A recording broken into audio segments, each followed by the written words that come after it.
cành hoa tím tím bé xinh xinh bao xuân hồng, đượm đà phong kín cánh mong manh cầm hoa lòng.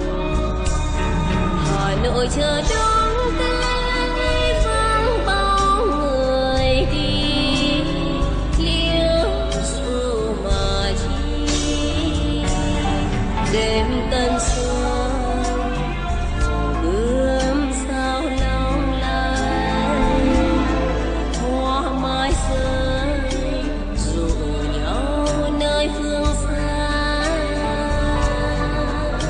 Đường phố vắng bóng đèn, trải lòng tôi nhớ đến người em.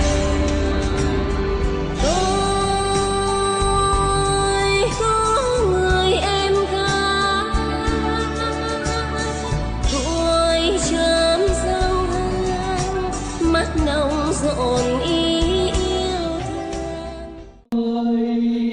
Xin nhau đã xa rồi, quên nhau đã quên rồi, còn nhìn chi, còn nhìn chi nữa em ơi.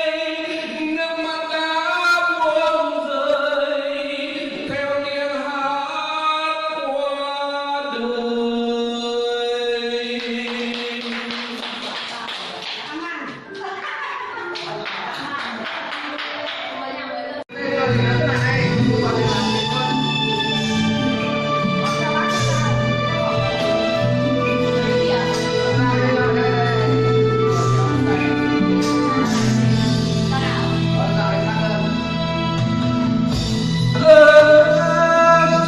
Chiều có tiếng khèn ai đó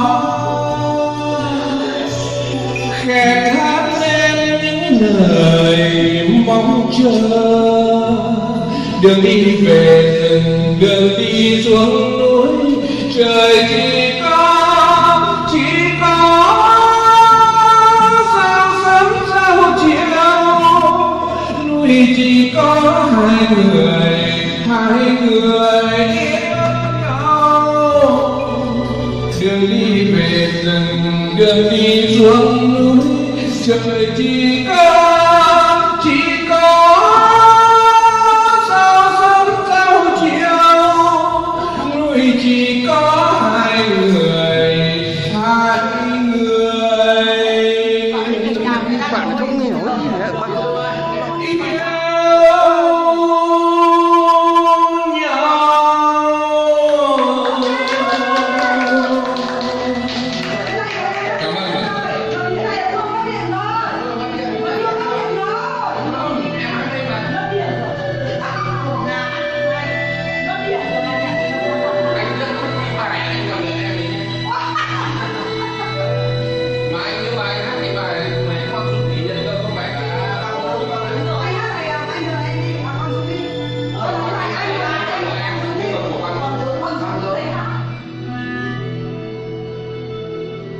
Thế thì bài này anh hát có để cho vui nữa, có để cho cụ để bài của cháu. Ôi tặng lớp kia. Quang Dũng này cho bác hát để cho Qua bài. để cái bài em ca.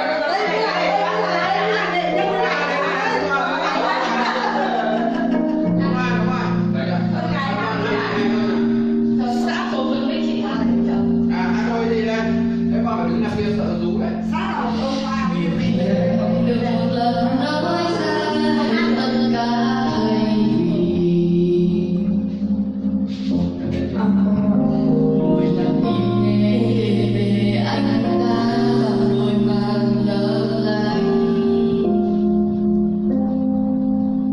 Hoàng Sơn xuống đi. Đôi để tranh anh ngã ngoài vì dường như lúc nào anh cùng nhau thấu lòng anh.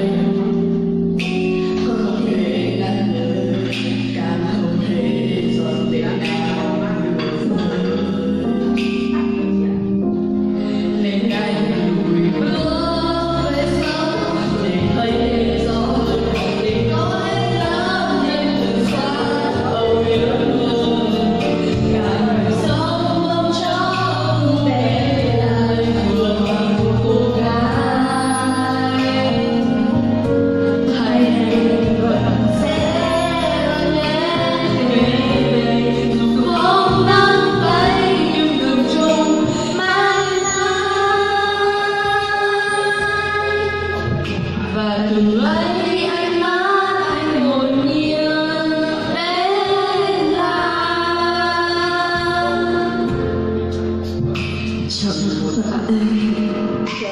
Chẳng một ai để cạn được trái tim khi đã lỡ yêu.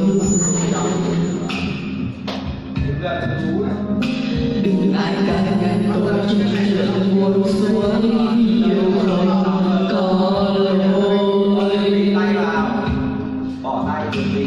Ai muốn có uống thăm được trường mong tới giờ anh đang đưa đón buổi chiều. Ngôi sao được dậy đang không hay người dài nên anh gửi đưa quên sao để Chia nào. có lấy ngắm em từ xa âu yếm hơn cả mùi sống vẫn chớ bu về lại đường cô gái. Hay anh vẫn sẽ lặng lẽ kể nên dù không đã thấy như đường chung mãi mãi. Và từ ấy anh hát anh hồn nhiên đến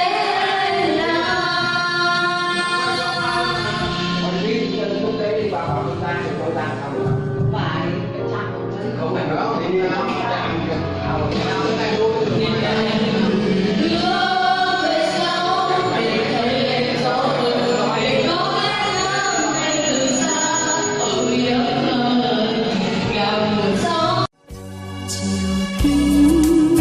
chiều nhớ thương ai, người em tóc dài sầu trên phiêu đá.